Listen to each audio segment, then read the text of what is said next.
Allah, anak minta baju baru. Model gitu. Nggak apa sah. Cuman buru-buru balikin ya Allah. Yang timbul kepengen semuanya dari Engkau. Saya mohon tuntunan bimbingan melalui guru saya ya Allah, agar saya bisa seperti guru saya.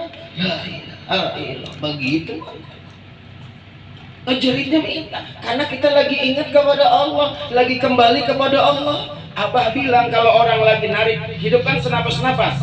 Jadi kata Abah kalau lagi la ilaha illallah, napas dibuang, itu ruh kembali kepada Allah. Kembali. Makanya orang yang ditalkin gak bakalan nyasar, alamatnya udah tepat, udah jelas, udah sampai, kagak bakalan nyasar lagi, karena sudah kembali kepada la ilaha illallah. Mau nggak nyasar. Lagu Ayu Ting Ting udah nggak berlaku lagi dah. Kagak, itu mah ya alamat palsu. Nah itu yang digebukin malaikat munkar. Nah orang bingung, kok orang torekot muridnya Abah awas dia nggak ditanya munkar nakir, dia kagak tahu. Orang yang ditanya munkar nakir karena di alam dunianya berbuat munkar melulu, lupa kepada Allah, munkar terus. Ya enak banget ngomongin orang, giliran ngomongin diri sendiri males. Si anu masih anu tuh, padahal dirinya juga anu. Kan begitu. Abah bilang kemarin waktu para minta artis tadi, jadi sekarang mah jangan ngeliat ke langit, ngeliatnya ke sini. Tuh. Artinya ngeliat ke diri sendiri. Kalau lihat orang malas, ya Allah dulu juga saya malas. Udah ditalkin aja, saya rajin alhamdulillah di naik ke rumah Abah. Tuh. Kan Abah bilang, tandanya orang benar itu sudah tahu salah. Makanya Ikhwan siap salah. Kalau disalah, iya emang saya yang salah. Yang benar mah Allah. Nah, manusia mah kan begitu. Salah melulu ya setan. Benar melulu ya malaikat. Ya. Manusia mah begitu. Kalau nggak benar salah. Terima aja dah, terima. Ya. Udah terima dah alhamdulillah. Kalau salah iya saya terima. Bahkan kata Abah Hanum pernah bilang begini. Kalau ada orang yang malas zikir, malas khotaman, malas manakib, jangan diledek, doain. Karena takut itu nanti setannya pindah sama kita. Kalau udah pindah sama kita, setannya berabe dah. Ya, kata Bang Wado, koslet dah. Kalau udah pindah amat, masya. Setan kan begitu. Jadi wa'alaikum rahimakumullah, luar biasa. Malaikat Israel juga nggak bakalan nyabut, ngejemput. Bah ini orang-orang yang sudah pulang kepada la ilaha illallah, dijemput sama malaikat Israel, dianterin kepada ahli sila. Alhamdulillah. Kita mah hidup di tenang udah kaya, hidup di alam dunia sudah kaya karena bersama yang maha kaya. Makanya tandanya orang hidup kaya adalah tenang. Kalau orang miskin itu biar duit banyak, mobil berentet kayak kiong racun. Kopi apa? Mobil kalau berentet kan kayak kiong racun kayak gitu. Hatinya kagak tenang begini nih. Ya udah punya bini satu, pengen dua, udah dua, pengen tiga. Ngamis tuh, itu namanya orang miskin tuh. Kenyangan ya. Tapi kalau orang kaya udah tenang aja. Ya Allah, semuanya udah diatur sama Allah, kita mah jalanin aja dah. Ingat terus kepada Allah. Kerja jalanin. Kan begitu ya. Belajar jalanin. Makanya disebut ini madrasah. Madrasah itu tempat sekolah. Kita nih belajar tenang. Orang yang selalu belajar tenang, belajar dikir ingat kepada Allah, dia nggak tenang-tenang sampai matinya syahid. Di dalam kitab Sirur Asrar jelas itu. Orang-orang yang berjuang melawan hawa nafsu, di mana dia meninggal syahid. Itu kan perang akbar. Kalau perang melawan manusia mah perang kecil. Tuan Syekh. Jadi orang-orang yang ada ismudat di dalam hati kolbunya, terus setiap habis sholat istiqomah mendawamkan kalimat la ilaha illallah. Apa yang ditalkinkan tidak akan dibangunkan di yaumil akhir kalau belum orang itu jadi aulia Allah. Subhanallah. Kita meninggal, kita diajak dikir pas meninggal, itu langsung diturunkan dua malaikat membimbing malaikat itu untuk dikir terus. Malaikat itu disuruh oleh Abah yang nyuruh. Dampingin murid saya. Kalau sudah jadi wali dilepas. Masya Allah. Makanya kita alhamdulillah. Emang kayaknya emang begitu, nafsu mah berontak melulu ya. Berontak begini. Kemarin saya bilang kayaknya kita dikir udah lama nih. Ya khotaman udah lama, manakiban udah lama, kata nafsu tuh begitu. Kok kayaknya hidup kagak seneng-seneng.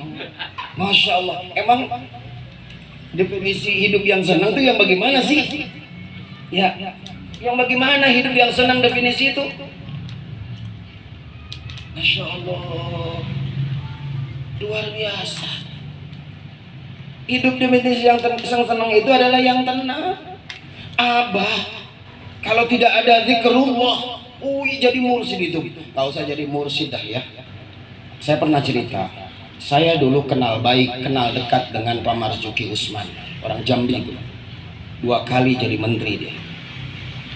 Saya sering ngaji di komplek pajak di rumahnya. Bahkan mertua orang tua pada diberangkatin haji itu dia sama beliau. Baik orangnya. Saya sering kalau ngaji ke sana sama Ustadz Sodri, sama Ustadz Ali Kudin Al-Islami, kalau ke sana tuh yang diundang tiap bulan.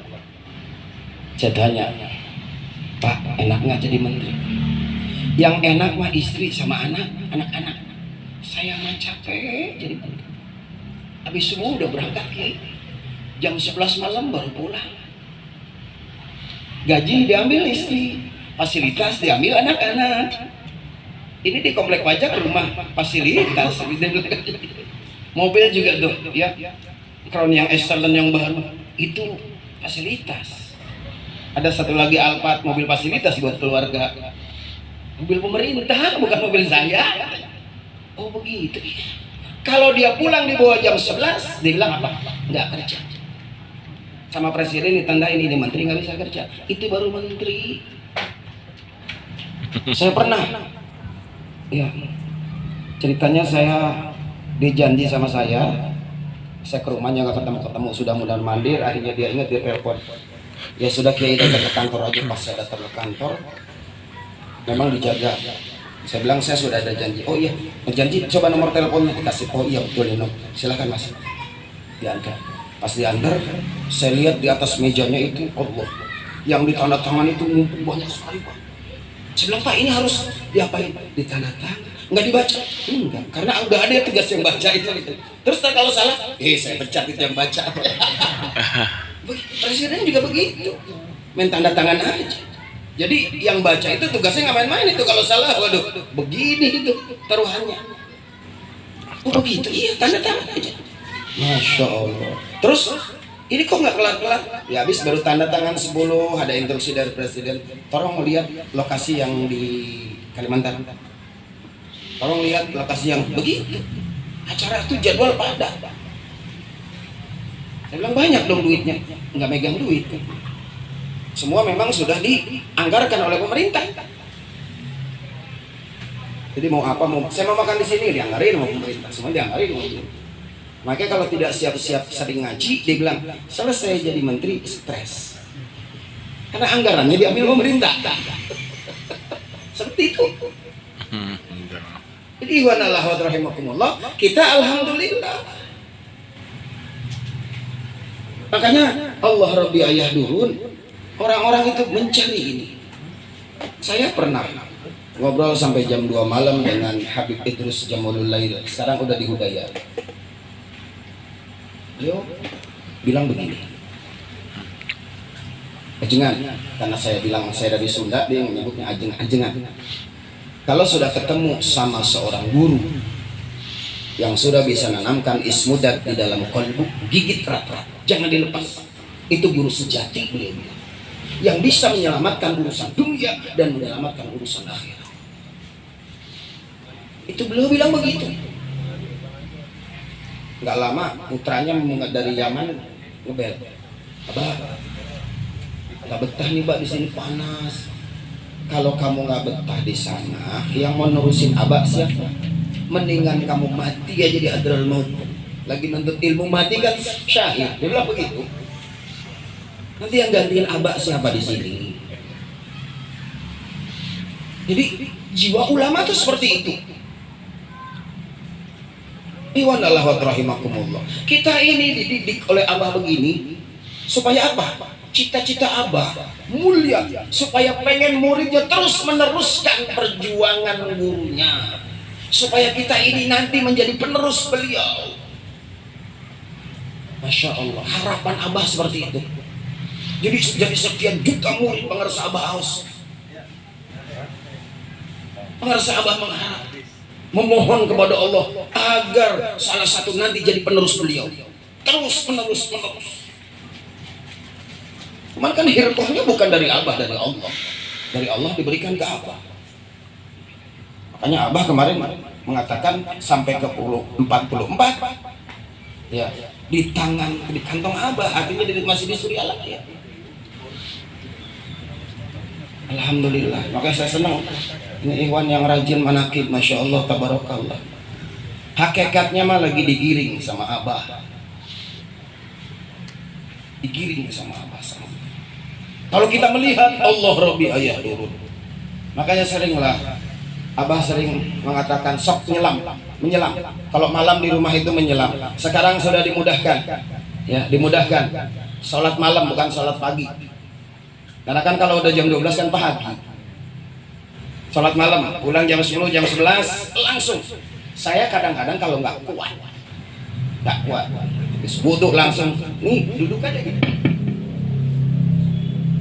Nawaitul i'tikaf fi hadzal masjid mubarakan. Karena kata apa? Sajadah sudah masjid. Langsung aja Allahu Akbar. Begini, Abah kalau duduk rukuknya itu begini.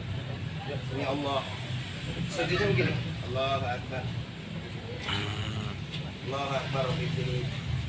Allahu Akbar. Allah. Sampai witir kuat. Tasbih segala macam kuat. Sunnah apa? Akijal aja duduk terus salat. Saya kenapa saya bilang begitu? Digampangin dah kalau diri mah keringetan ya. Diri mah keringetan. Biar ikhwan pada sholat. As-sholatu doa, sholat itu doa munajat kepada Allah. Makanya pulang dari sini jangan dinanti-nanti dah. Wudu langsung amaliyah. Nggak kuat dikir 200, 3 kali aja dah. 3 kali la ilaha illallah. 3 kali sayyiduna. Doa dah. Ya syukur-syukur bisa kuat. Kan begitu. Ya, harapan saya dengan 3 dikumpulkan banyak. Jadi 300, 3.000 begitu. Dihwadallah wa rahimakumullah. Ini udah malam Jumat nih, Sayyidul Ayyam. Kada ada ikhwan nanyain puasanya kapan? Kita mah kata abang nggak usah bingung, dari dulu juga nunggu pemerintah. Ya.